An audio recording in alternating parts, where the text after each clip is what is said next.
Superbe. Écoutez, bienvenue à tous.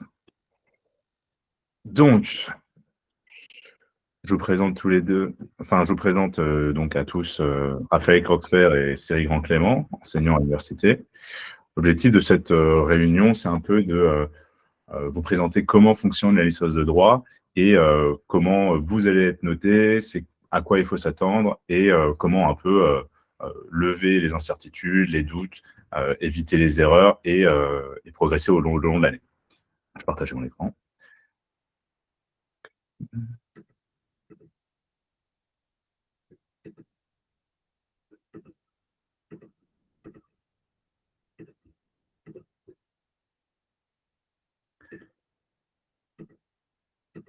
Donc, moi, je me présente, Tristan Rechen, j'étais au conseil d'administration de l'université quand j'étais étudiant, je suis diplômé, quand j'ai fait une licence de droit, enfin, j'ai fait une double licence droit-histoire. Et après ça, je suis parti en master droit des affaires. Donc, bien entendu, moi, je suis fondateur de Cours Panthéon, donc qui accompagne les étudiants à l'école de droit de la Sorbonne pour réussir à côté de leurs études avec des enseignants.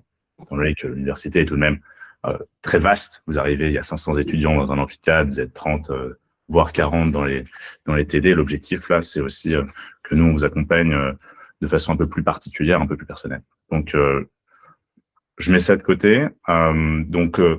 Pourquoi vous avez rejoint l'école de droit de la Sorbonne? Certains vont nous dire qu'ils veulent devenir avocats, magistrats, ils ont vu des séries, ils ont vu Suits, ils ont vu How to Get Away with Murder, ils ont vu ou alors des films un peu plus anciens comme 12 hommes en colère, etc. La réalité du droit, c'est un peu différent. C'est-à-dire, c'est beaucoup de recherche, c'est beaucoup de réflexion, c'est beaucoup de rédaction, en fait. La plaidoirie, vous allez en faire un peu sur vos oraux, mais très peu. Dans les faits, c'est surtout réservé directement à l'avocat. Euh, Là, à l'heure actuelle, vous n'arrivez pas directement au barreau, vous arrivez à l'école de droit de la Sorbonne, qui est donc Paris 1 Panthéon-Sorbonne, université de prestige, bien entendu la meilleure université de France, voire d'Europe. Et parce que maintenant que les Anglais sont sortis de la zone euro, c'est un peu différent. Et donc, qui a un fonctionnement un peu particulier. Donc, vous êtes 3 groupes en L1, 2 groupes en L2, ça a peut-être évolué. Et vous arrivez dans un amphithéâtre où il y a 500, 600 étudiants, où vous êtes un peu seul, même parfois très seul, où du coup, il faut s'entourer. Comment s'entourer? Il y a des associations, on y reviendra. Il y a tout simplement le fait de rencontrer des gens à la rentrée. Donc, demain, vous avez votre pré-rentrée. En fonction du groupe, c'est le matin, le midi ou le soir. Et après ça, la semaine prochaine, vous allez avoir une semaine entière de méthodologie sur laquelle il va falloir donc venir simplement rencontrer les gens. L'objectif, c'est pas sanctionner d'une note, mais c'est que vous découvriez un peu comment fonctionne l'université, etc. Donc, comment elle fonctionne? Tout simplement, elle fonctionne avec donc des TD et des CM. Qu'est-ce qu'un CM? Un cours magistral, c'est le cours qu'on imagine tous dans l'amphithéâtre, où vous avez un grand professeur de droit qui va, devant 500 étudiants, donner un grand cours, l'introduction au droit des contrats, etc. Ce cours-là, bien entendu, n'a pas vocation à être interactif, sinon l'enseignant en fait serait coupé tout le temps. D'où le fait que vous avez un TD, donc travaux dirigés, travail dirigé, avec un enseignant plus jeune, ou du moins grandiose, même si vos enseignants sont très qualifiés, et qui va vous accompagner, vous donner des devoirs sur les matières, sur certaines matières. Certaines matières vont avoir seulement des cours magistraux, on appelle ça les matières mineures, elles ont un coefficient moins important, et auquel cas elles ne sont sanctionnées que par un examen. Certaines matières vont avoir le cours magistral, donc l'examen avec, et le TD notant, enfin, comptant pour 50% de la note totale, 50% étant l'examen final. Justement, Cyril et Raphaël, à l'heure actuelle, donnent des TD. Comment fonctionne la notation? Donc, vous allez être noté, bien entendu, sur 20, bien entendu, un peu plus difficilement qu'au bac. Et l'objectif, c'est que les premières notes vont nécessairement ne pas être incroyables, mais vous allez vous améliorer assez rapidement, tout simplement parce que vous allez découvrir la matière et progresser. Donc, les matières à l'entrée de la première année, c'est 2 matières. L'introduction au droit privé, Vous allez découvrir tout simplement qu'est-ce que le droit, d'où ça vient, c'est quoi les sources, comment les normes sont hiérarchisées, et cetera, et cetera. Comment ça fonctionne. Ça vous permet aussi d'avoir une base pour étudier le reste en droit privé. Après ça, ça vous permettra d'étudier le droit de la famille derrière au second semestre.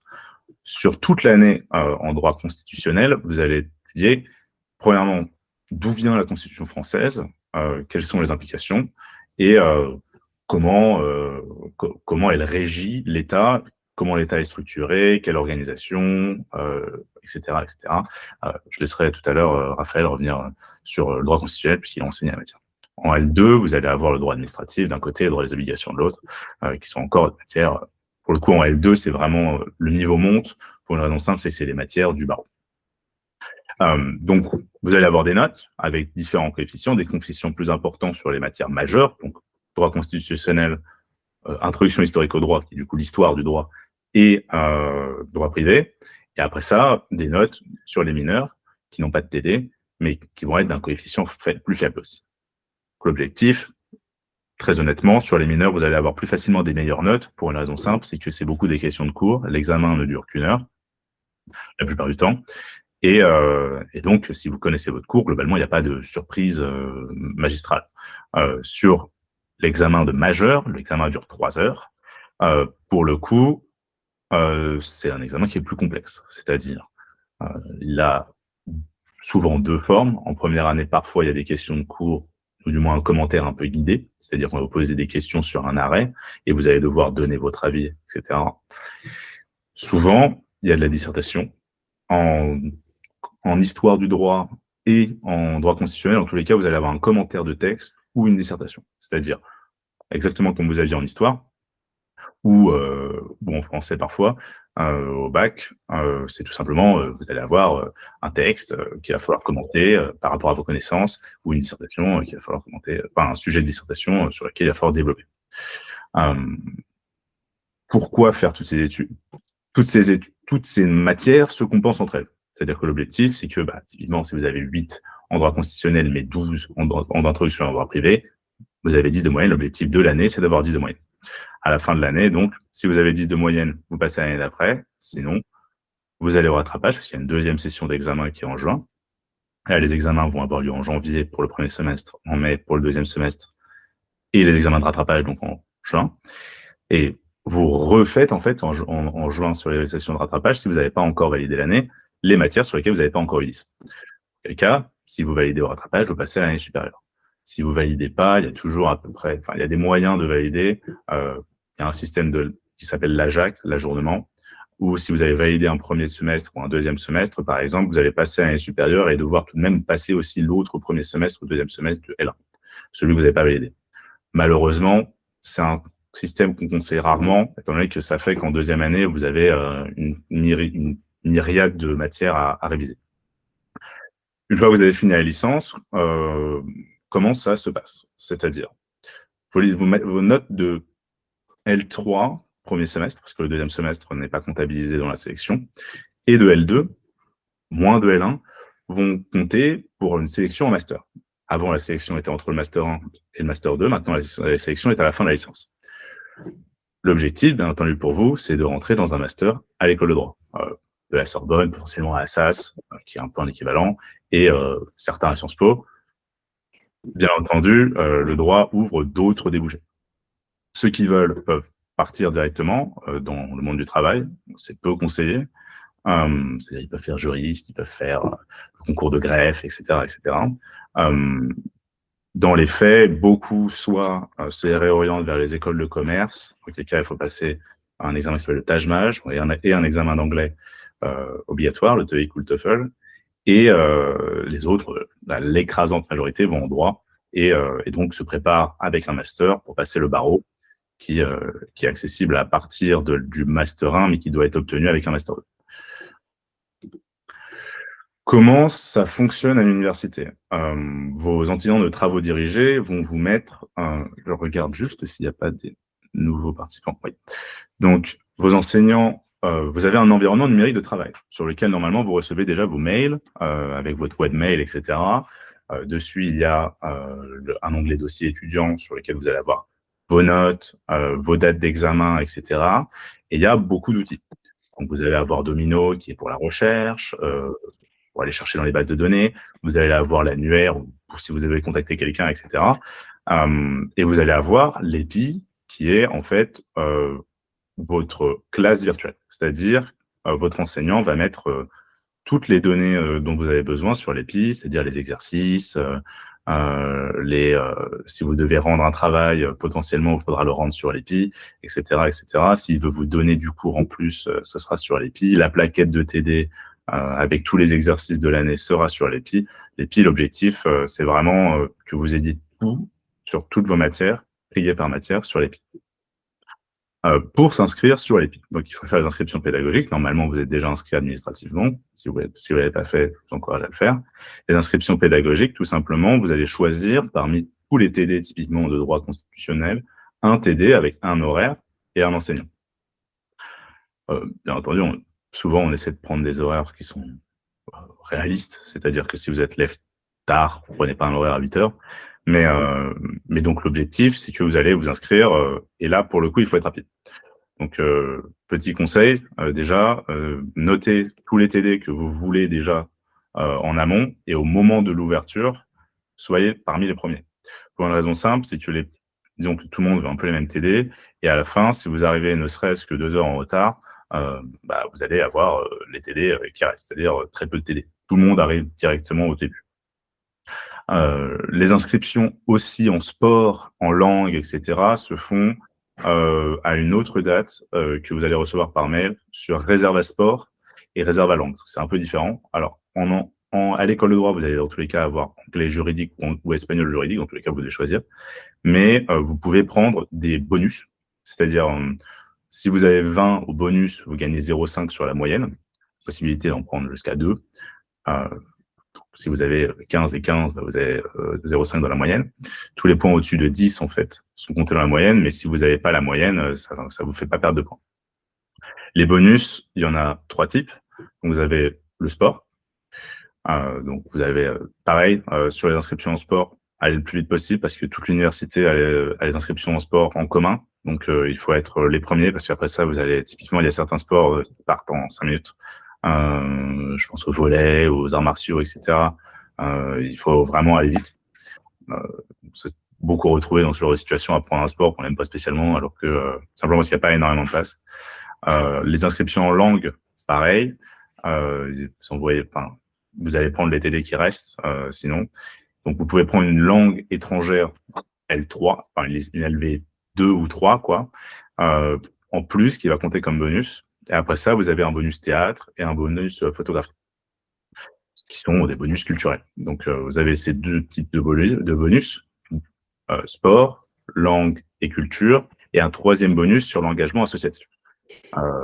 Comment s'engager associativement? Il y a des associations reconnues par l'université, dont en droit, certaines spécifiquement prévues pour les étudiants en droit, qui ont différentes activités. Vous allez avoir des associations d'éloquence, comme par exemple Débattons Sorbonne ou Révolte-toi Sorbonne, l'ISIAS parisien aussi qui organise un concours chaque année. Vous allez avoir des associations, la clinique juridique fait des études de cas juridiques pour des particuliers. Bon, elle est accessible que à partir de la 2e année. La CJE Sorbonne va être l'association des étudiants en droit de façon globale.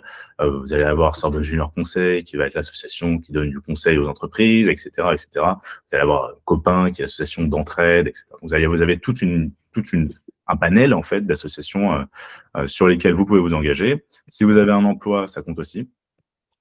D'ailleurs, parenthèse, si vous avez un emploi, vous pouvez choisir en amont vos horaires et pareil si vous avez des enfants. Donc, si vous avez des enfants en emploi ou même que vous avez un handicap, etc., vous avez l'ouverture en fait des inscriptions pédagogiques 1 ou 2 heures avant pour tout simplement que vous puissiez arranger votre emploi du temps avec vos emplois du temps un peu particuliers. Et donc, tout cela est comptabilisable dans le cadre de l'engagement citoyen, engagement associatif. Typiquement, si vous êtes réserviste ou si vous avez un service civique à côté ou si vous faites un stage, tout ça est comptabilisable dans les points bonus. Donc, comment réussir à le DS? Déjà, premier point, éviter de rater. C'est-à-dire, rater, comment on fait? On va pas au cours. Si vous ratez plus de 3 TD, dans un semestre, vous ne pouvez même pas aller à l'examen. C'est-à-dire que vous avez droit à 3 absences. Motiver. Motiver, c'est-à-dire pas justifier. C'est-à-dire que vous devez donner, expliquer tout simplement à votre enseignant, par pure politesse, pourquoi vous n'êtes pas là. Donc vous avez le droit d'être absent 3 fois, plus de 3 absences. Souvent, il n'y a que 9 ou 10 TD, mais plus de 3 absences, on considère que vous n'avez pas suivi la matière, donc vous êtes automatiquement au rattrapage. Bien entendu, à éviter. Ensuite, il y a un autre cas, c'est le cas de l'étudiant qui ne va pas au cours magistral, qui ne connaît pas son cours, qui du coup découvre le jour du TD, n'a pas fait ses devoirs et du coup est ramassé, mais a une note très mauvaise. L'objectif pour vous, c'est tout simplement d'avoir des très bonnes notes au TD le long du semestre pour avoir le moins à faire le jour de l'examen en ayant des points d'avance. Donc, premier point, aller au cours pour pouvoir aller à l'examen. Deuxième point, le droit, c'est beaucoup de méthodes. C'est-à-dire, vous allez au fait d'avoir des exercices comme le commentaire ou la dissertation qui sont toujours les mêmes. Ça va toujours se structurer de la même manière, on va y revenir. Et tout simplement, la moitié des points, sur la première année notamment et sur la deuxième année en partie, va être sur la méthode. C'est-à-dire, typiquement, les titres sont apparents en droit. Si vous n'avez pas mis votre titre, qu'il n'y a pas de problématique, qu'il n'y a qu'une seule partie un peu fouillie et que ça ne répond pas à la problématique, vous ne pouvez pas espérer avoir plus la moyenne. Pareil, si vous êtes complètement hors sujet, etc. Donc, l'objectif en droit, c'est vraiment de rester dans le sujet. Enfin, il y a des questions de forme. Si l'enseignant ne vous comprend pas ou n'arrive pas à vous lire, c'est impossible pour lui de vous donner une bonne note. Il y a beaucoup, on note notamment une augmentation des points perdus sur l'orthographe. Partez du principe que sur chacune de vos copies, il y a 2 points sur l'orthographe. Orthographe/français. Il faut faire attention à la syntaxe. Il faut toujours garder 15 minutes à la fin pour se relire. C'est très important. Il y a énormément de points perdus sur l'orthographe. Et c'est pour le coup, avant, c'était très désagréable de tomber sur une copie avec des fautes d'orthographe. Maintenant, c'est très agréable de tomber sur une copie qui n'en a pas. Donc, à votre place, je me concentrerai beaucoup sur le fait de ne pas faire de fautes, ce qui n'est pas une demande de dingue, mais qui vous permet en fait de sécuriser déjà 2 points. Et la différence entre 12 et 14, c'est que 12, c'est mention assez bien, 14, c'est mention bien. Ensuite, tout simplement, il faut travailler de manière régulière et c'est valable pas que dans les matières majeures. C'est-à-dire, vos mineurs sur lesquels vous avez que des cours magistraux, il est très tentant de ne pas aller au cours magistral. Cela dit, il y a souvent 3 ou 4 mineurs en fonction de l'année. Si vous avez 3 matières à apprendre du jour pour le lendemain, le jour des examens, alors que c'est des matières de par cœur, vous allez perdre des points bêtement alors que c'est les matières les plus simples pour engranger des points et viser des mentions, prendre de l'avance. Donc, premier avis, travailler tout le long du semestre. C'est un avis un peu bateau, mais c'est super important, notamment sur les mineurs. Dans tous les cas, sur les majeurs, vous allez devoir rendre des devoirs. Souvent, il y a 3 devoirs, en fait. Il y a un examen blanc qui va avoir lieu aux alentours de novembre, souvent. Parfois, c'est un peu plus tôt, parfois un peu plus tard, mais souvent, c'est en novembre, qui va compter donc pour une partie du TD. Un devoir maison et une interrogation. Souvent, c'est à peu près ça. L'enseignant ramasse des devoirs maison toutes les semaines, les notes et l'objectif pour vous, donc, c'est de faire en sorte d'avoir les meilleures notes sur ces devoirs. Mais de facto, vous devez faire vos devoirs toutes les semaines. Donc, la plupart du temps, vous avez tout de même suivi à peu près le cours sur ces matières-là. Mais l'écueil, souvent, c'est de ne pas réviser du tout les mineurs sur le semestre et de découvrir en fait des tas de matières le jour de l'examen. Du moins la semaine avant. Or, les semaines avant, c'est la semaine de Noël, la semaine du Nouvel An. On sait très bien que le lendemain du Nouvel An, vous n'allez pas être en état. Donc, premier point. Point très important, il ne faut pas rester seul. C'est facile de s'isoler à l'université. On est beaucoup moins accompagné qu'au lycée. On est beaucoup moins accompagné qu'en prépa parce que vous n'avez pas cet aspect classe. Parfois, vous allez avoir des gens dans un TD, pas dans l'autre, la plupart du temps d'ailleurs. Et dans un amphithéâtre au milieu de 500 personnes, on se sent vite seul. Il suffit de rater un peu le coche de la rentrée, de se sentir un peu en décalage au début, de pas trop savoir vers qui se tourner, et tout d'un coup, vous êtes seul, et les études de droit tout seul, on recommande peu, pour une raison simple, c'est que si vous êtes tout seul, il n'y a personne qui peut vous dire là, t'as tort. Déjà, premièrement. Et en plus de ça, il n'y a personne qui peut non plus vous dire bon, venez, viens, on va travailler ensemble, viens, on va à la bibliothèque, viens, etc., etc. Donc, pour lutter contre ça, les associations, encore une fois, parler aux gens dans votre télé, tout simplement. La semaine de méthodologie juridique là, de la semaine prochaine, elle a un peu fait ça aussi pour sociabiliser et demander des retours à vos enseignants. Dans le sens où, certes, vous pouvez discuter entre étudiants sur est-ce qu'on a bien compris le cours. Souvent, vous avez mal tapé le cours parce que l'enseignant d'amphithéâtre va parler très vite. Déjà, prenez bien le cours. Et à la fin, si personne n'a bien compris, c'est toujours mieux de demander à l'enseignant, de poser énormément de questions, de participer. Il y a une note de participation souvent. Donc, de participer, de poser des questions, tout simplement pour vérifier que vous avez bien compris. Parce que le jour de l'examen, il n'y a pas pire que de penser qu'on a compris, de partir dans un développement et qu'en fait, tout le développement soit faux. Parce que du coup, vous avez tout simplement tout faux. Donc, interagir avec les autres, ne pas rester seul, demander à ses enseignants, interagir avec les autres, ça parle aussi du fait de demander à son enseignant. Devant la copie, comment bien manager son temps? Vous avez que 3 heures. Il est supra important de finir la copie. Si vous n'avez pas fini la copie c'est souvent en 2 parties. Si vous avez fait qu'une partie, difficile d'avoir la moyenne. Donc bien gérer son brouillon, faut pas tout écrire sur le brouillon. Le brouillon, c'est un brouillon. Vous mettez vos idées, on va vous donner une méthode sur comment structurer son brouillon juste après, mais c'est un brouillon. C'est pas pour objectif de développer pendant des heures sur le brouillon. Il faut passer à la rédaction au bout d'une heure, souvent, c'est ce qu'on dit. Au bout d'une heure, vous avez votre plan, votre problématique, l'introduction, etc. On passe à la rédaction, quitte à avoir quelque chose de moins poussé, mais qui soit fini et qui soit cohérent. Parce que l'objectif, c'est d'avoir le pire qui puisse vous arriver, c'est d'avoir une première partie super longue, parce que vous avez vachement développé, vachement travaillé au brouillon, pas avoir le temps de finir la deuxième partie et d'avoir un truc de une demi-page. Parce que là, auquel cas, la moyenne, elle va être compliquée à atteindre. Il faut avoir des parties équilibrées. En tous les cas, c'est qu'en 2 parties, donc ça va. Comment faire son plan? Un enseignant nous avait dit en première année, puis maintenant, et en plus de ça, enseignant d'amphithéâtre à Paris 1, de faire un carré magique. C'est-à-dire, vous partez du principe que vous avez une première partie divisée en 2 parties, une deuxième partie divisée en 2 parties.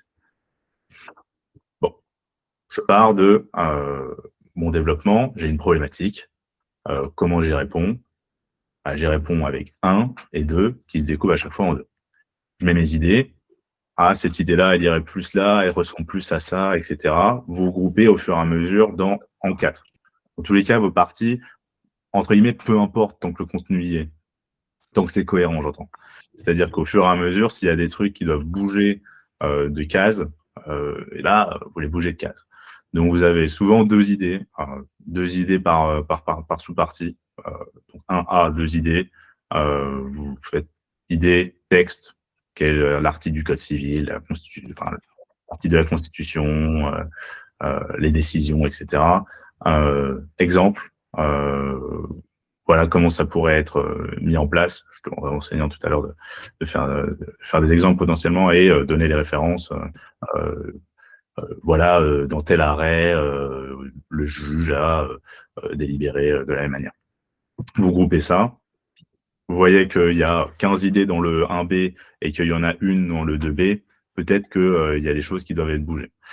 Donc ça, c'est très important parce que ça vous permet tout simplement d'équilibrer. C'est-à-dire que si vous avez trop d'idées dans un bout, c'est que il faut restructurer et les bouger. Ça, c'est important. C'est une technique qui n'est pas une technique de dingue, mais c'est une technique qui fonctionne pour équilibrer ces parties et pour voir si c'est cohérent. Donc, comment faire un paragraphe? Souvent, vous allez avoir 2, 3 paragraphes par sous-partie. Donc, typiquement, on commence son paragraphe avec l'idée qui est donnée dans le paragraphe, le texte visé, c'est-à-dire l'article du Code civil, par exemple, un exemple, c'est-à-dire la jurisprudence, on ramène à l'idée, donc on a vu à travers le texte et cet arrêt que l'idée est valable. Vous passez au paragraphe suivant. 2-3 paragraphes, vous avez fini votre sous-partie suivante, et cetera, et cetera. Et tout ça, ça rentre dans ce carré magique. Structure du devoir maison, donc 2 parties, 2 sous-parties. Souvent, vous allez avoir plus dans le devoir maison de matière, tout simplement parce que vous avez plus de temps pour le travailler. Donc, vous redivisez, c'est toujours des divisions par 2. Donc vous remettez, du contenu, du contenu, du contenu et vous ajoutez tout simplement des paragraphes. Exemple, idée 1, 2, 3, 4, idée 1, 2, 3, 4, idée 1, 2, 3, 4 à chaque fois avec texte, exemple, retour à l'idée initiale. Important, garder une neutralité. On voit trop souvent, dans les copies et ça fait perdre tout de suite énormément de points, des étudiants qui donnent leur avis. À savoir un avis politique parce que le droit se rapproche de la matière politique, mais pour autant, le droit étudie le fonctionnement de l'appareil politique, pas la politique elle-même. C'est-à-dire, sur un sujet sur le fonctionnement législatif,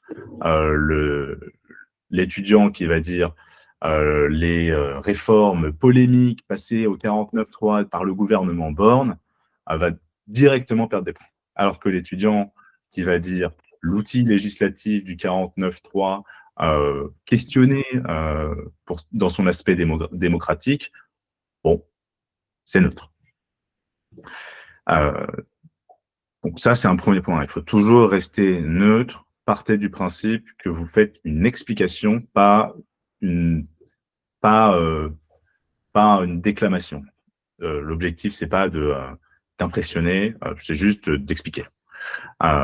Ensuite, la présentation, elle est normée, c'est-à-dire que vous allez avoir des titres, tout simplement, des chapeaux à chaque fois qui expliquent, c'est-à-dire titre, 1, partie 1A, sous-titre, explication de qu'est-ce que va être la partie. Chapeau étant une petite explication en une phrase de qu'est-ce qu'il va y avoir dans la partie. Et ensuite, vous allez avoir des transitions entre les différents, une phrase de transition à chaque fois entre le 1 et le 1B, entre le grand 1, le grand 2, etc. L'important, c'est de rester simple, lisible et synthétique. En droit, vous n'avez pas le droit à l'erreur, tout simplement. Si vous commencez à développer, premièrement, ça va vous être reproché, parce qu'il faut être synthétique en droit, et deuxièmement, vous n'allez pas avoir le temps de finir la copie. Le commentaire d'arrêt, quelques conseils. Commentaire d'arrêt, il y a une décision de justice. Comment le juge a pris cette décision de justice? Est-ce que sa décision est discutable? Quel a été le processus, etc. Sur cet exercice, comme sur le commentaire de texte, restez lié à l'arrêt. Tout doit citer l'arrêt. Il faut rester dans les contraintes du sujet. Il faut citer les décisions liées à l'arrêt, expliquer, donner typiquement les décisions antérieures, typiquement si c'est un revirement de jurisprudence, c'est-à-dire si le juge précédent avait donné un avis contraire, mais il faut toujours rester lié à l'arrêt, ce n'est pas une dissertation. La dissertation, on développe une idée, un commentaire d'arrêt, on commente ce qui s'est passé. Très important, il faut décrire les personnes dans l'arrêt ou les entreprises, etc., par leur qualité. C'est-à-dire, Monsieur Seguin ne sera pas Monsieur Seguin dans l'arrêt. Il sera le justiciable. Il sera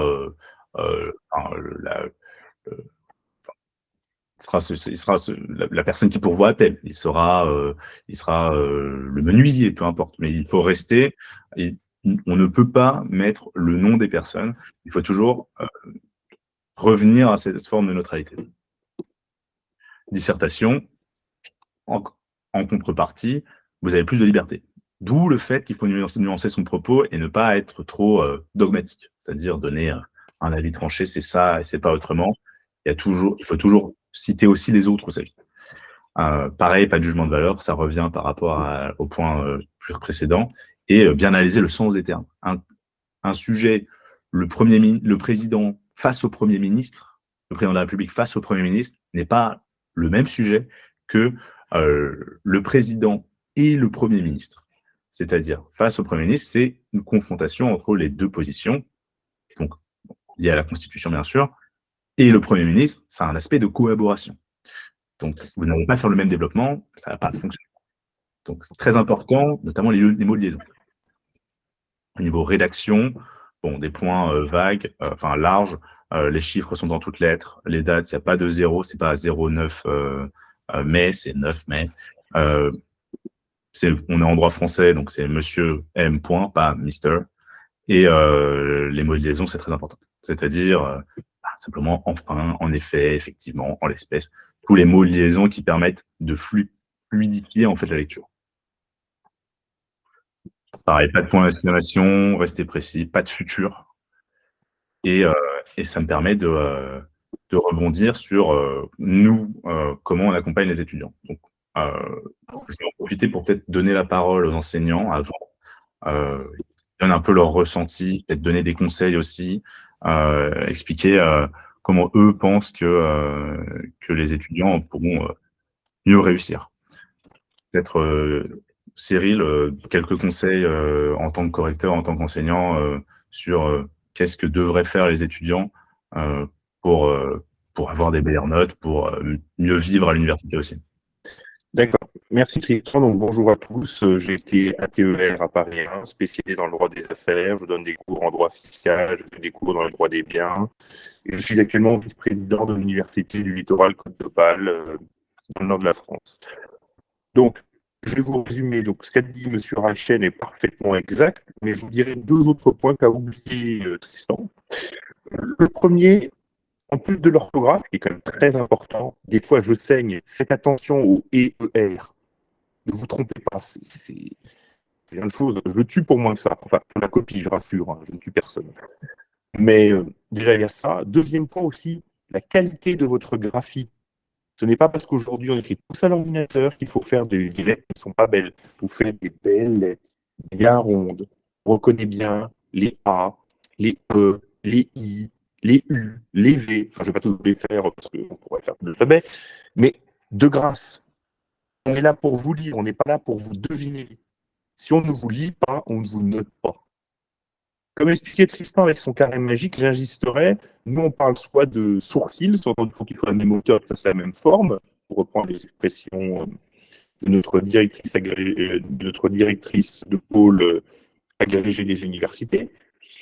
Mais surtout, je vous dirais, votre opinion, comme a dit Tristan, sauf éventuellement dans le 2B2, ou encore, moi je vous dirais, abstenez-vous de trop donner, je vois Raphaël qui opine de la tête, abstenez-vous de donner une idée, vous êtes en L1.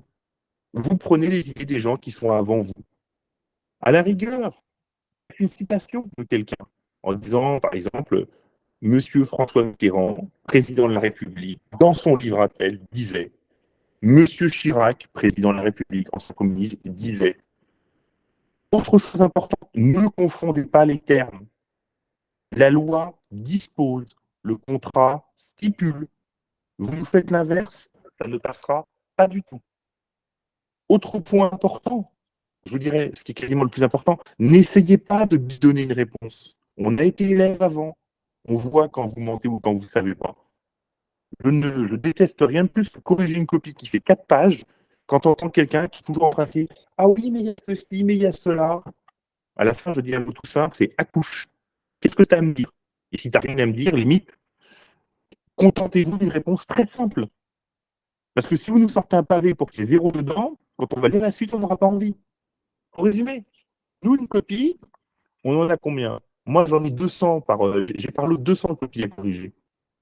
Est-ce que vous croyez que la copie de bidule, de truc, de lise, de Bob, en tant que telle, m'intéresse? Non, déjà, ils sont cachés. Donc, je ne sais pas qui je corrige. Deux, quand j'ai des copies à corriger, il y a deux choses que je regarde. C'est est-ce que c'est bien écrit? Est-ce que la présentation est bonne? Est-ce que l'orthographie est?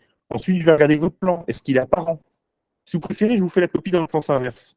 Je vais chercher à vous enlever des points. Je suppose que c'est pareil, Raphaël, non? C'est pas pareil ici? Je vais laisser Raphaël rebondir.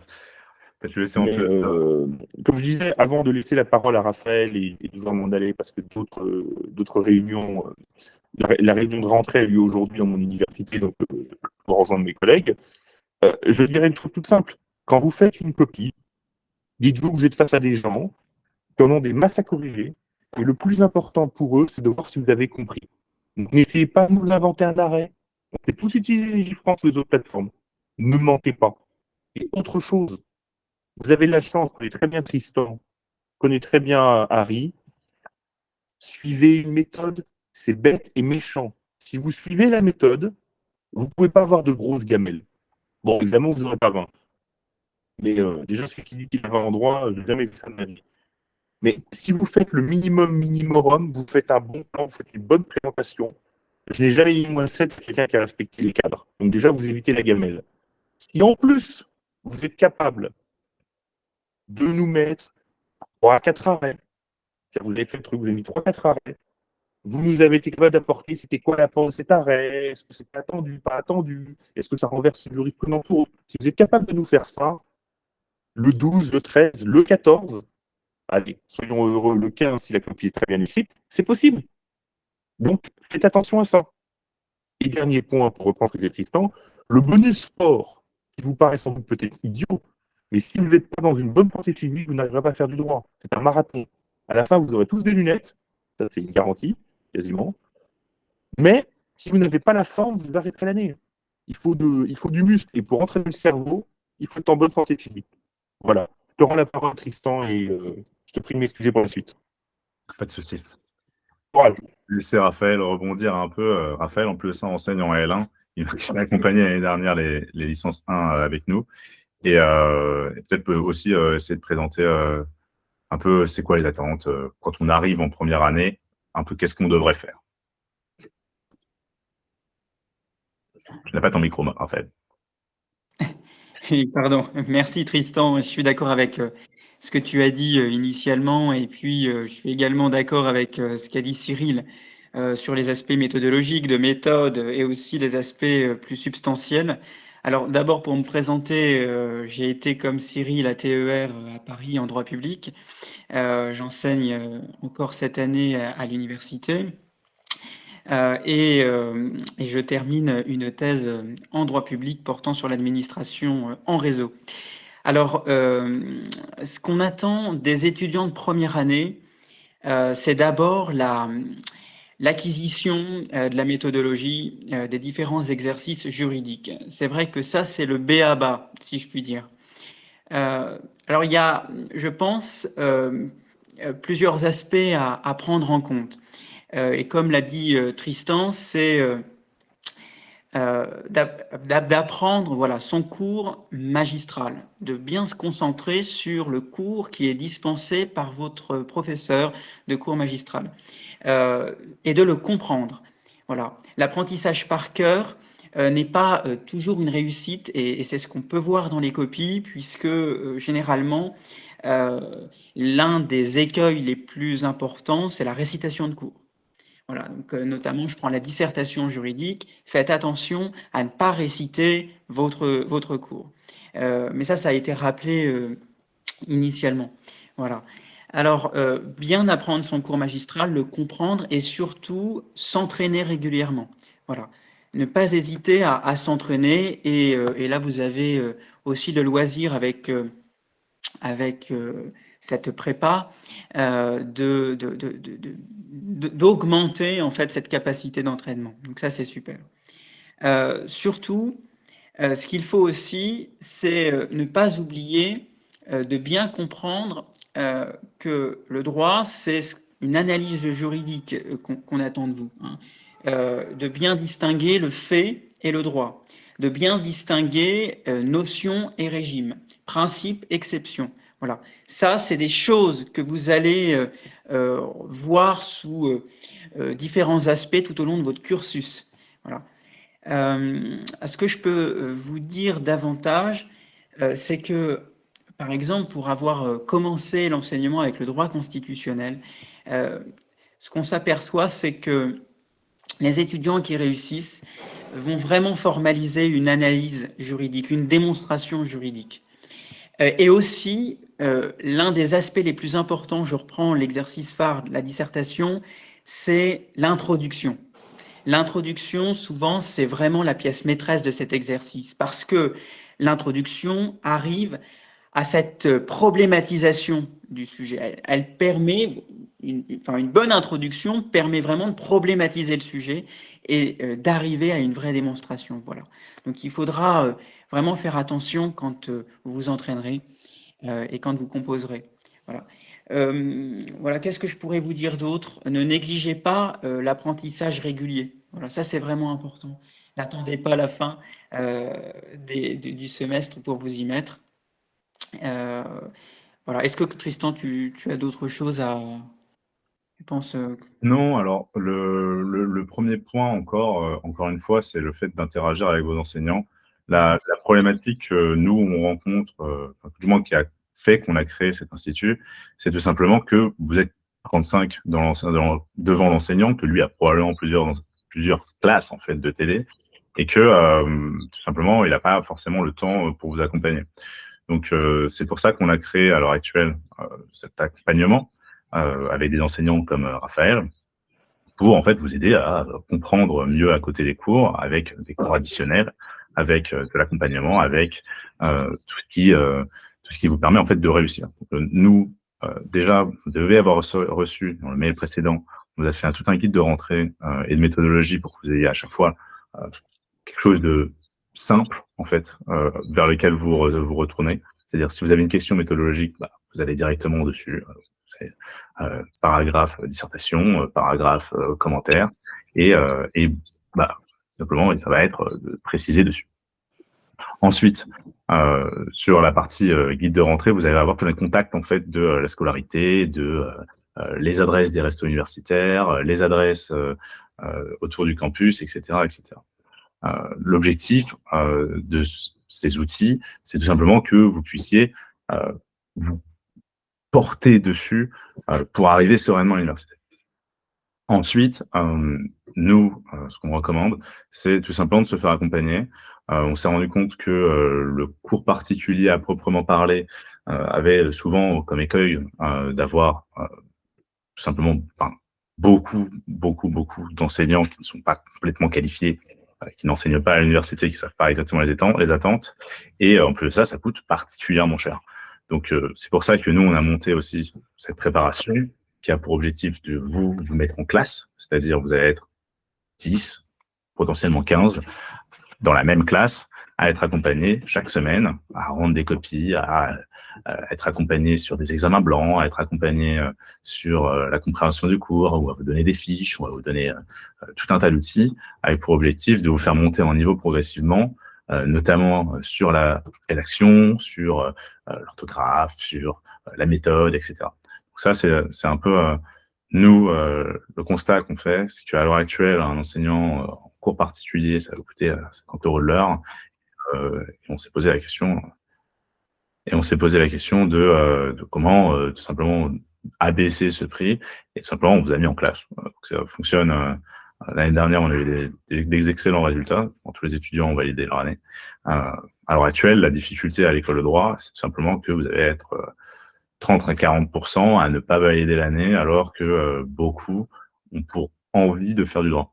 Et on voit souvent des redoublements à la chaîne pour une raison un peu stupide, c'est que ces étudiants-là n'ont pas enregistré la méthode, pas eu les interactions nécessaires avec les bonnes personnes, alors que s'ils avaient été entourés, ils pourraient tout simplement réussir tranquillement et avoir visé après ça les meilleurs masters. Parce que l'objectif, au-delà de ça, pour nous, c'est pas seulement que vous validiez, mais que vous validiez avec des bonnes moyennes. Comme je le voyais tout à l'heure, Thomas l'a écrit dans le chat, si vous avez en dessous de 13-14, ça va être compliqué pour la sélection master. Pour une raison simple, c'est que l'intégrer, exactement comme après le bac, là, vous aviez toute la France qui volait votre place sur Paris 1 Panthéon-Sorbonne. L'intégralité des étudiants en droit de France ont demandé Paris 1 Panthéon-Sorbonne. Vous avez été meilleur qu'eux, vous avez eu votre place. Cela dit, il repose des candidatures à la fin du semestre, enfin à la fin de la licence, et donc vous allez avoir en fait des centaines et des centaines, voire plusieurs dizaines de milliers d'étudiants qui vont poser les candidatures comme vous. Et eux, en plus de ça, sont notés plus facilement à l'extérieur, même si vos enseignants le savent. On sait très bien qu'à Paris 1, on note plus dur.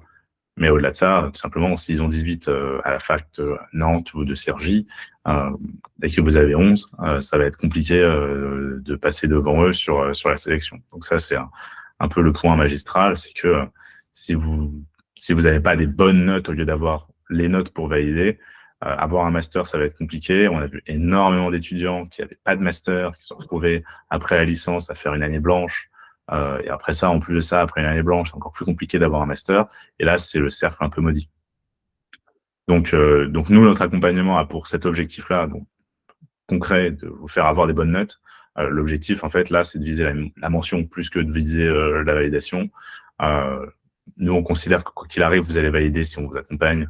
Globalement, à défaut, je vois difficilement comment vous pourriez ne pas valider 1h30 par semaine par matière. Donc, en droit constitutionnel pour les L1, en droit administratif pour les L2, en droit introduction au droit privé pour les L1, en droit des obligations pour les L2. L'objectif, c'est simplement sur vos matières majeures, on vous accompagne. Tout simplement, vous apprenez à rédiger le droit. Et à partir du moment où vous apprenez à rédiger le droit, globalement, sur les matières mineures aussi, qui sont juste du par cœur, vous allez avoir les points de forme. Donc ça, c'est très important. Quoi d'autre? Tout simplement, voilà. Donc nous, on vous a mis en place une plateforme entière avec des cours gratuits, avec des QCM gratuits. On a une newsletter qui vous envoie l'actualité juridique, etc. Mais après ça, nécessairement, il faut qu'on paye nos enseignants. Donc on a des cours avec l'intégralité de la méthodologie, d'accompagnement. On a des séminaires de méthodologie, on a des exercices d'examen sur chaque séance. Normalement, en 12 séances, si vous n'avez pas fait tous les exercices d'examen, je vois difficilement comment vous pourriez faire mieux. Et on fait des examens blancs tout au long du semestre pour vous remettre en situation, que le jour de l'examen, vous arriviez, ce soit pas un peu la panique. L'objectif, c'est d'enlever toute la peur, toute la panique que vous pourriez avoir, parce qu'on arrive souvent avec des crises de panique devant les amphithéâtres, et moi, je trouve ça regrettable. Donc, voilà un peu globalement comment fonctionne notre préparation. En tous les cas, vous pouvez le voir sur le site web, cours-panthéon.com, cours-panthéon. Les séances, comment elles se structurent, revue du cours, correction guidée de l'exercice que vous vous a donné, ou du moins de l'exercice que vous aviez à faire ou qu'on vous a donné, et interaction avec l'enseignant en petits groupes pour s'améliorer. Tout est à distance, tout est disponible en replay si vous n'êtes pas disponible. L'objectif, c'est qu'on va s'adapter à vos emplois du temps, etc. Et voilà, donc l'objectif pour nous, on va refaire des séances de ce style. On fait une séance la semaine prochaine sur la présentation des matières. Donc, comment réussir en droit constitutionnel, comment réussir en introduction au droit privé, avec des enseignants de la matière. Qu'est-ce qui est dans la matière, tout simplement, quel est le contenu, comment aborder le semestre. Et nous, notre objectif, c'est que après ça, si vous êtes convaincu, on vous accompagne, on vous aide à réussir votre année tout simplement. Donc avec nous, paradoxalement, vous mettez 1h30 en droit constitutionnel de plus, mais vous avez gagné du temps parce que vous aurez fait vos devoirs, vous aurez compris le sujet, vous aurez compris qu'est-ce qui est attendu en fait. Et nous, si on peut avoir ne serait-ce qu'un peu d'impact pour faire réussir tous les étudiants de notre préparation, du moins, on le fera. Donc, si vous avez des questions, n'hésitez pas. Moi, je suis là pour ça, globalement. Et que ce soit dans le chat ou... tous les cours sont à distance, oui, Asiane. Et on dispose aussi à l'IED. La différence de l'IED, c'est que ça commence plus tard. Donc, ça commence fin octobre, au 9 octobre de mémoire. Donc, ça va être d'autres classes. Ce sera des classes différentes, spéciales pour l'IED. Entre les SDT disponibles, s'il vous plaît. Alors, normalement, c'est... Alors, pour l'instant, excellente question. Je crois qu'ils vous l'ont envoyé par mail. Dans tous les cas, ils vont vous l'expliquer demain, normalement, à la pré-rentrée. Vraiment, notez les horaires que vous voulez. Et notez même des backups, c'est-à-dire des seconds choix. C'est-à-dire, admettons, vous n'avez pas votre premier choix. Je sais que souvent, les étudiants essaient de mettre un maximum de TD sur la même journée. Si vous n'avez pas votre premier choix, essayez d'en avoir un deuxième derrière si vous avez raté le coche, quoi. C'est ça. Nous, on fait 2 points. On fait l'aide à la préparation au TD, Thomas. On fait aide à la préparation au TD et tout simplement aide à la préparation des examens. Donc, on va avoir des stages juste avant les examens et de l'accompagnement chaque semaine avant le TD pour vous aider à ce que vous compreniez le TD, à ce que vous le passiez bien, tout simplement. Pour l'IED, c'est complètement différent, Zoa, tu as raison. Il n'y a pas de TD à l'IED. C'est-à-dire que c'est que l'examen qui compte. Pour le coup, c'est exactement pareil. Si vous préparez pas sur le semestre, ça va être l'enfer à l'examen. C'est encore pire, simplement parce que vous avez vraiment rien à dire. À l'IED, en plus de ça, les examens sont plus densifiés dans le sens où vous avez tout sur une semaine. Donc, c'est très important de se faire accompagner sur l'IED parce que simplement, vous n'allez avoir aucune interaction avec vos enseignants. L'année dernière, on a accompagné les étudiants de l'IED. Ils ont fait des progrès magistraux avec Raphaël. Donc, oui, on accompagne sur l'IED, mais pour le coup, là, c'est nous qui faisons le TD, en fait, par exemple. Est-ce que vous avez des cours qui correspondent au programme des doubles licences? Alors, justement, les programmes des doubles licences, alors, en double licence, en droit, vous n'allez avoir que les majeurs. C'est-à-dire, en droit, c'est-à-dire vous allez devoir avoir droit constitutionnel et introduction au droit privé. Le programme est tout à fait adapté aux double licences. On va couvrir le programme de double licence en économie et en gestion, mais pour l'instant, on n'a pas encore ouvert de cours en géographie aménagement sur les FR de géographie. Potentiellement un jour. À l'heure actuelle, du coup, on peut vous accompagner sur la partie droit, puisque c'est spécifiquement les matières qui sont là pour les doubles licences, mais on peut vous accompagner sur la partie géographie. Recommander de répartir l'été dans la semaine ou de les caler sur quelques jours. Tout dépend de si vous avez une occupation à côté. C'est-à-dire que je sais que certains habitent juste à côté de la fac, certains font des allers-retours pour parfois 1 heure, 1 heure et demie. Si c'est loin, honnêtement, centraliser sur une journée ou 2, peut-être 3. En tous les cas, partez du principe que l'avantage du CM, c'est que vous pouvez ne pas y aller. La pré-rentrée est également pour l'IED. Non, la pré-rentrée pour l'IED est le 25 septembre. Elle n'est pas tout de suite. Elle a lieu le 25 septembre pour une rentrée le 9 octobre.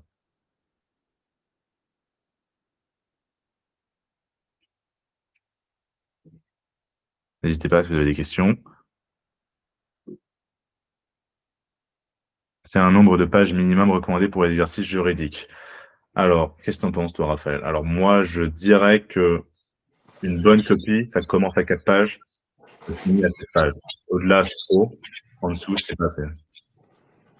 Oui, je suis d'accord avec toi, Tristan. En effet, il faut privilégier la qualité à la quantité, sachant que pour la dissertation juridique, je prends l'introduction, c'est 1/3 du devoir, donc c'est à peu près ça la proportion. Donc voilà, ça vous fait, je pense, ça dépend aussi de votre écriture, de la grosseur, etc. Mais je pense que oui, on est entre 5-6 pages, c'est très bien, hein, oui, en moyenne. 5-6 pages, 7 pages. Pour raisonner en copie double, il faut finir la première copie double.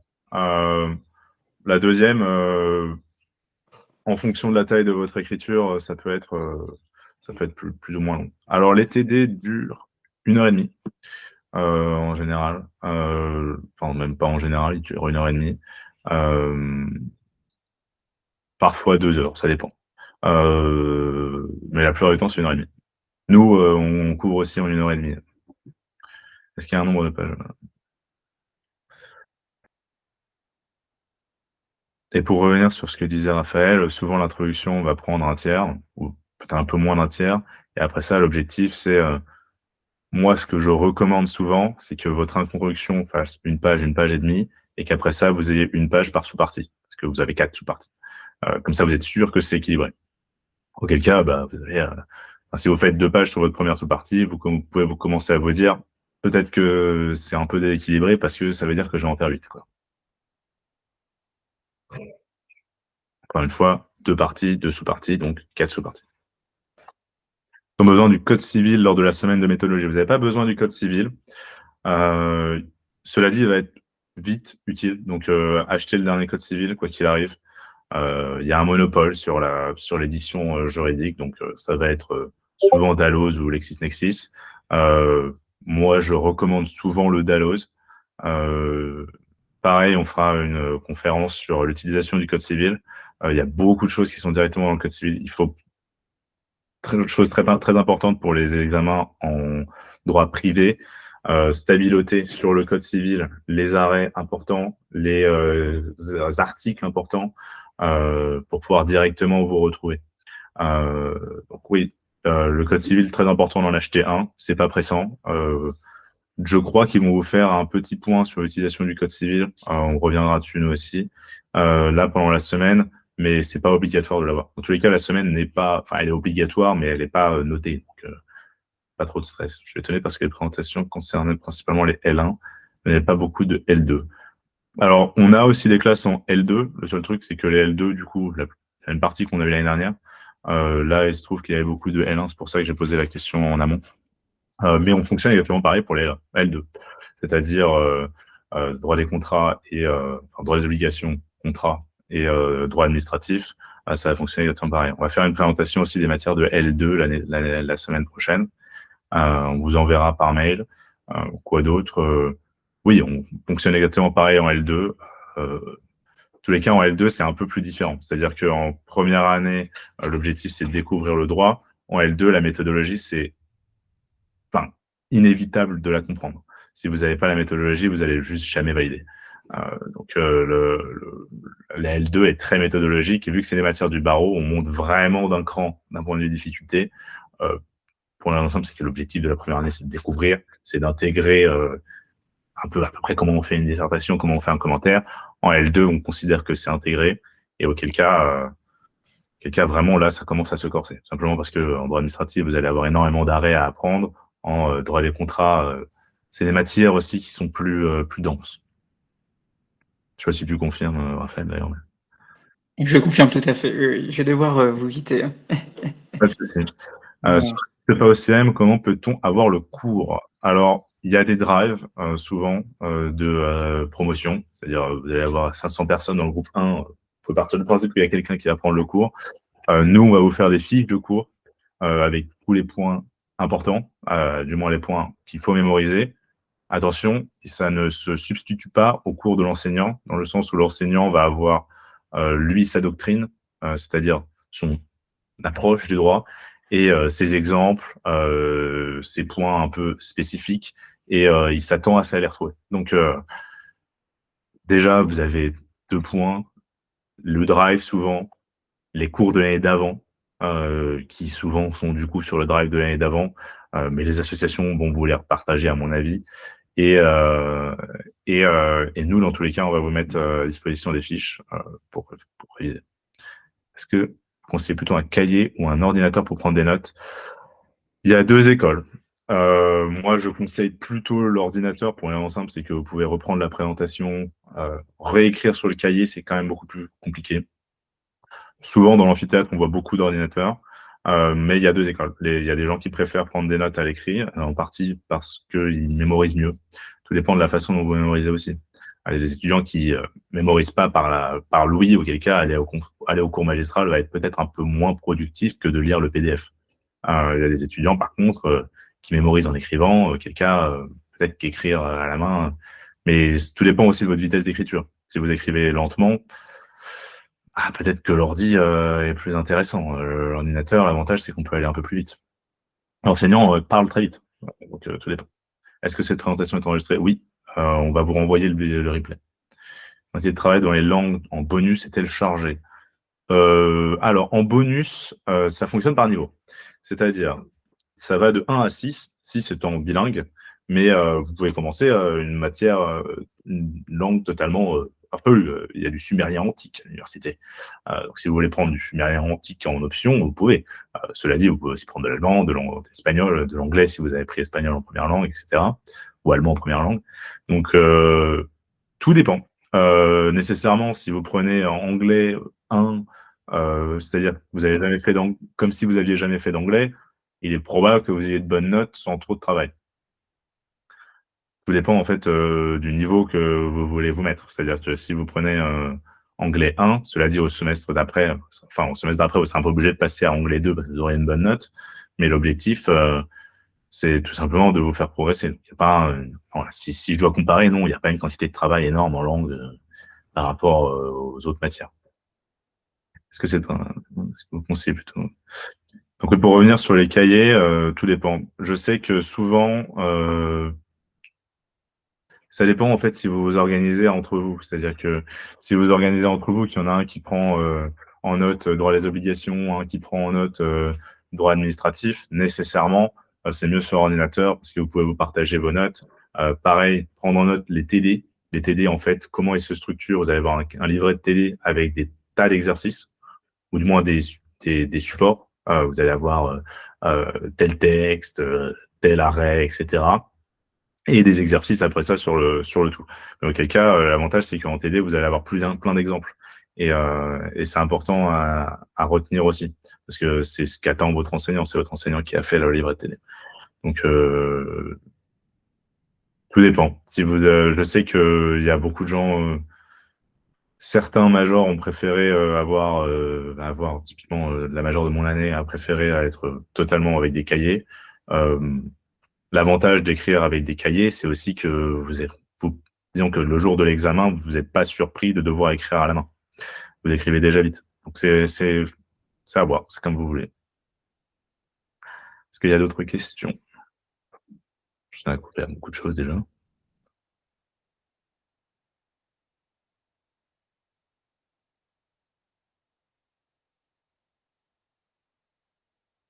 Et pour revenir sur la question des doubles licences précédemment, moi j'étais en double licence justement.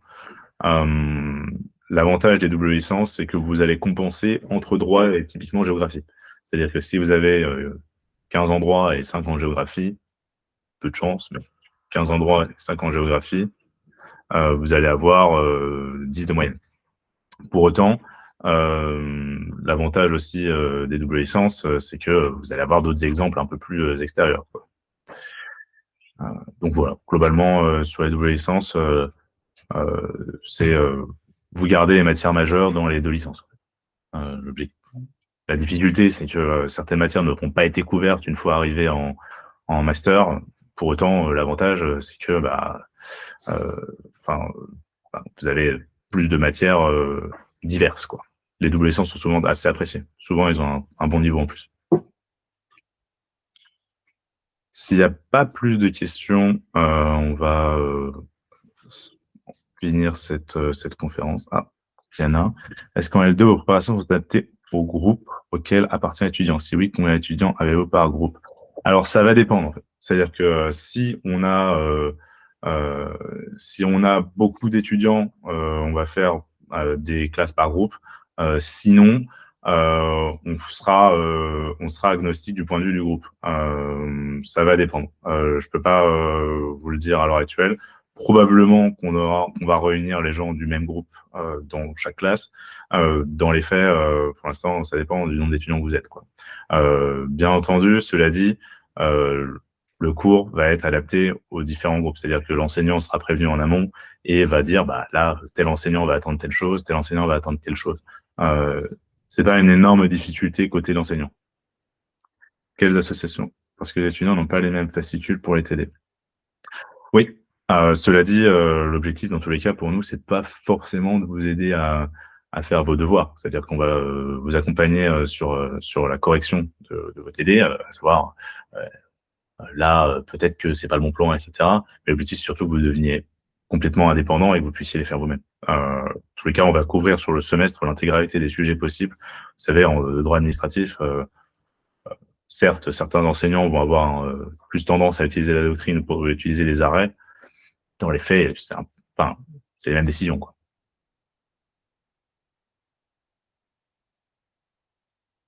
Oui, Thomas. Est-ce qu'en double licence, on doit aussi choisir nos TD?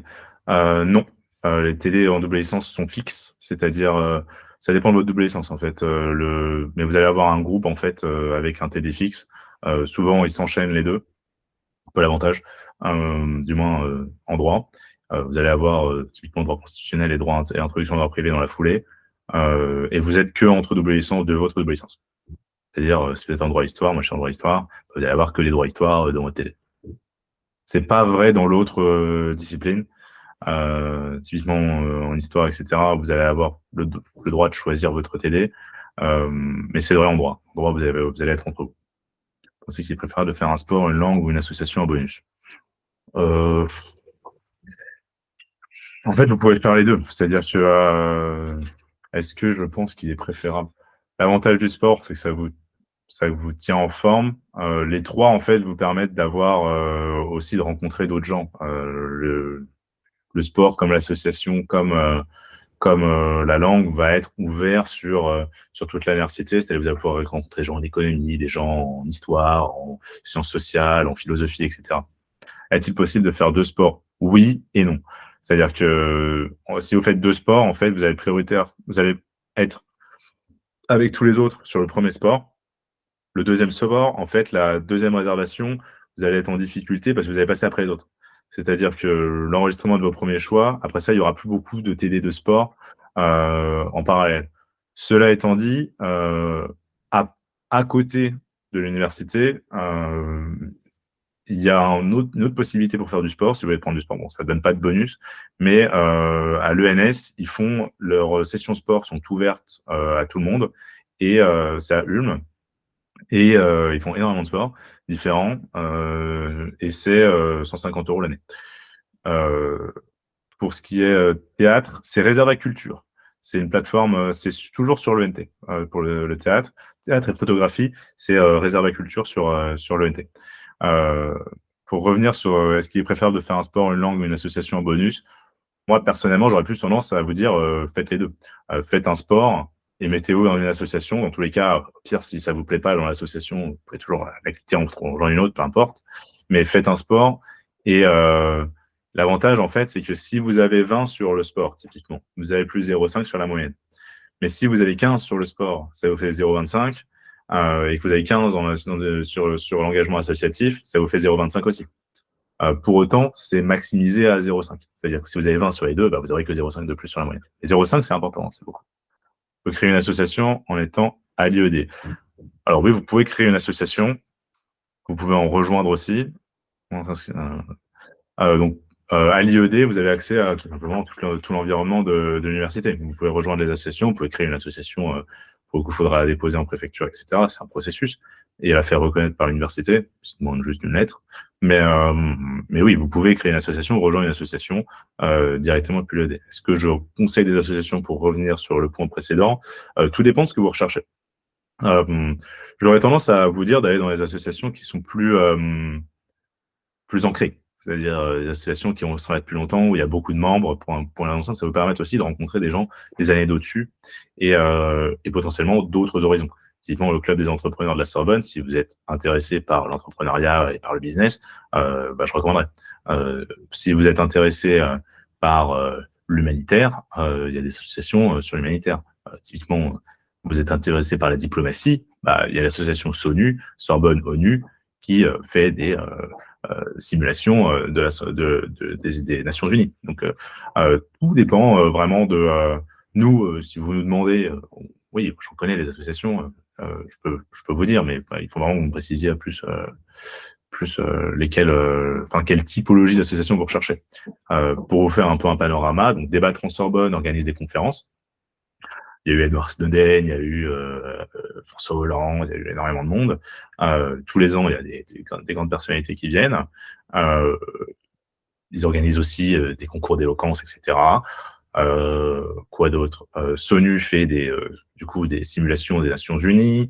Vous allez avoir Sorbonne Junior Conseil qui donne du conseil aux entreprises. Vous allez avoir Copain qui fait des maraudes. Vous allez avoir UCPH, donc une couverture pour l'hiver, qui va faire des maraudes spécifiquement pour les personnes sans abri, etc., etc. Mais ma principale recommandation, c'est de rejoindre une association déjà plurielle d'un point de vue politique et grande, c'est-à-dire qui a déjà beaucoup de monde. Parce que le désavantage de rejoindre une toute petite association, c'est que potentiellement il y a des gens qui vont partir et vous avez tout simplement moins de gens à rencontrer aussi. Pour les langues, est-ce vraiment axé sur le juridique? Alors, la première langue, oui. Il y a anglais juridique, typiquement, espagnol juridique, allemand juridique. Sur la deuxième langue en option, non, pas du tout. Vous êtes avec tous les autres étudiants de toutes les autres UFR. Là, en anglais typiquement juridique, vous êtes avec que les étudiants de l'école de droit. Mais typiquement, ça va être introduction au common law, ça va être... c'est assez basique. De toute façon, l'anglais juridique, vous allez avoir sur toute la licence. Donc, l'objectif, c'est aussi Vous allez découvrir progressivement, c'est pas la matière la plus complexe de l'univers. Par contre, sur les langues optionnelles, typiquement, c'est clair qu'en sumérien antique, ça va pas être axé juridique.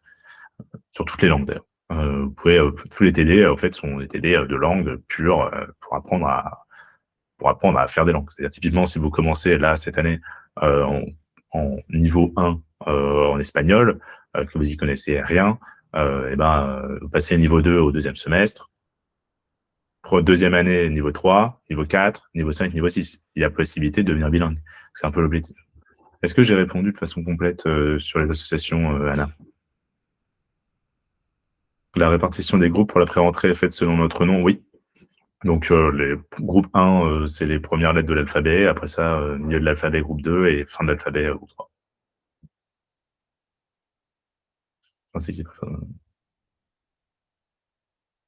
Superbe. Écoutez, dans tous les cas, normalement, il y a une fédération des associations. Il va y avoir, d'ailleurs, pour revenir sur les associations, il va y avoir un salon des associations de l'université. Je ne sais pas exactement quand est-ce qu'il va se tenir. Et il y a des associations aussi qui vont vous envoyer par mail leur recrutement. Donc, je sais que typiquement, il y a une liste mail des élus étudiants. Dans les organes de l'université, vous allez avoir des élus étudiants. Typiquement, moi, j'ai été au conseil d'administration, qui, eux, ont accès à la liste mail de tous les étudiants et qui envoient typiquement recrutement de telle association, présentation de l'association, etc. Donc, vous allez avoir ces points-là. Il y a une fédération qui réunit toutes les associations qui va vous transmettre les informations aussi. Et il va y avoir un salon des associations où vous pourrez aller faire un peu votre marché dans les associations. À propos de la rentrée, pourquoi est-il dit sur Parcoursup qu'elle a eu le 16 septembre? Alors, en fait, la rentrée est le 16 septembre dans le sens où les CM, cours magistraux, donc, commencent le 16 septembre. C'est-à-dire que c'est sur la semaine du 16 septembre. Les TD commencent la semaine d'après. Donc, le 16 septembre, si vous avez cours le 16, vous allez au cours du 16. Si c'est le 17, c'est le 17. Mais les TD commenceront la semaine du 23.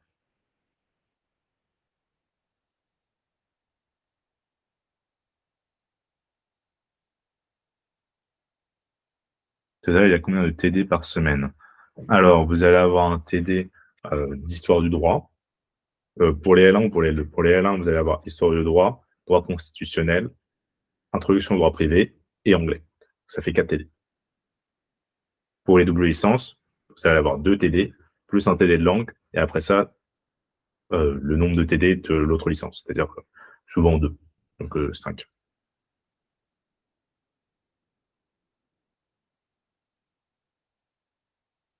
En fonction des semestres, vous allez avoir plus ou moins de TD aussi. Typiquement au deuxième semestre, en L1, vous allez avoir donc droit constitutionnel et droit de la famille, toujours anglais, et la possibilité de choisir entre sciences politiques et relations internationales pour le troisième TD.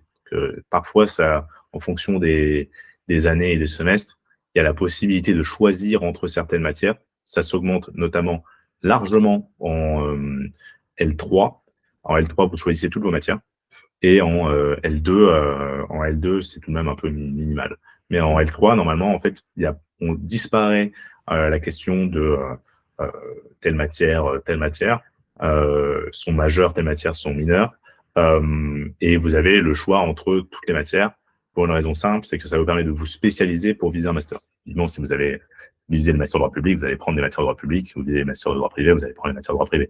Il est très important que vous ayez le socle de toutes les matières pour, après ça, vous spécialiser. D'où le fait qu'en première année, c'est des matières de découverte du droit, des matières de socle, des matières fondamentales, pour comprendre le reste. Et en deuxième année, vous avez toutes les matières du barreau. Parce qu'il est important pour l'université qu'en arrivant au barreau, vous ayez déjà fait ces matières-là. Spécialisé parce qu'on est en double licence. Alors oui et non, dans le sens, est-ce que c'est un handicap? Parfois. Pour être honnête. Souvent, après, pas vraiment, dans le sens où les dossiers de double licence sont très bien vus. En double licence, vous n'allez pas choisir vos matières, en effet, en L3, ça va dépendre. Donc, globalement, vous allez avoir des droits des sociétés et RGO, et après ça dépend des matières. Ça dépend des semestres. Typiquement, en L2, ça va dépendre en fonction de la double licence, vous allez avoir droit pénal ou droit fiscal. En L2, vous choisissez droit fiscal, droit des affaires ou droit pénal, typiquement. Et donc, ça va dépendre. En fait, ça va dépendre du master, etc. Mais souvent, vraiment pas. Parce qu'on part du principe aussi qu'en double licence, vous avez déjà plus eu de cours Et en plus de ça, vous avez une culture un peu plus générale. Dans tous les cas, vous avez fait toutes les matières générales. Disons qu'il y a des matières un peu secondaires qui ne vont pas vous faire gagner des points, mais le fait d'être en double licence va vous faire gagner des points aussi. Être en IED, c'est avantageux ou pas? Alors, tout dépend de comment vous traitez le fait d'être à l'IED. C'est avantageux dans le sens où, en fait, c'est désavantageux dans le sens où vous n'avez pas de télé. C'est-à-dire que vous êtes un peu livré à vous-même, c'est très autonome. C'est avantageux, cela dit, du fait que les autres aussi. C'est-à-dire que si vous bougez, que vous mettez les moyens, que vous êtes accompagné, que vous allez au cours, que vous faites corriger les copies par des enseignants, etc., comme nous on le propose par exemple, vous allez avoir une avance considérable sur tous les autres parce que tout simplement ils ne l'ont pas fait. À l'IED, par contre, la difficulté, c'est que ça demande beaucoup plus de motivation parce que vous n'avez pas l'obligation en fait de rendre des copies toutes les semaines. D'où le fait qu'il faille un peu s'encadrer ou se faire encadrer. Autrement, donc oui, c'est noté un peu plus facilement à l'IED, pour être honnête. Sur les masters, c'est un peu différent, mais on fera une session spéciale sur l'IED sur cette partie-là. Est-ce que c'est un avantage? Oui et non. C'est la même licence à la fin. Mais juste les modalités sont très différentes. Le désavantage de l'IED, pour ça aussi qu'on en attend un peu moins sur les examens de l'IED, c'est aussi que toutes les matières se chevauchent en fait sur les examens. Les examens vont avoir lieu sur 2 semaines, parfois 3, au mois de janvier pour les étudiants en droit normal. En droit IED, déjà, ils vont avoir lieu sur une seule semaine. Point très important, n'oubliez pas d'aller aux examens de délestage, parce que si vous avez tous les examens au 2e semestre en 1 semaine et demie, c'est un peu ça va être vite la cata, quoi. L'opportunité de l'IED, c'est que les autres non plus ne pratiquent pas. Par contre, du coup, si vous pratiquez, vous prenez de l'avance. Vous pouvez avoir de très très bonnes notes en IED.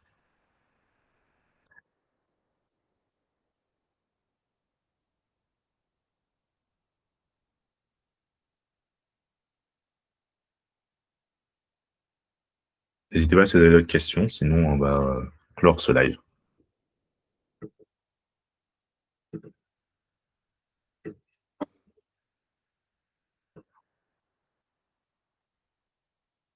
Très bien, écoutez, merci beaucoup à tous et très bonne soirée. Bonne pré-rentrée pour ceux pour qui c'est demain, pour les L2 après-demain, je crois, et bon courage pour ce début d'année. Et on vous donne rendez-vous la semaine prochaine pour le live sur les présentations des matières. Très bonne soirée.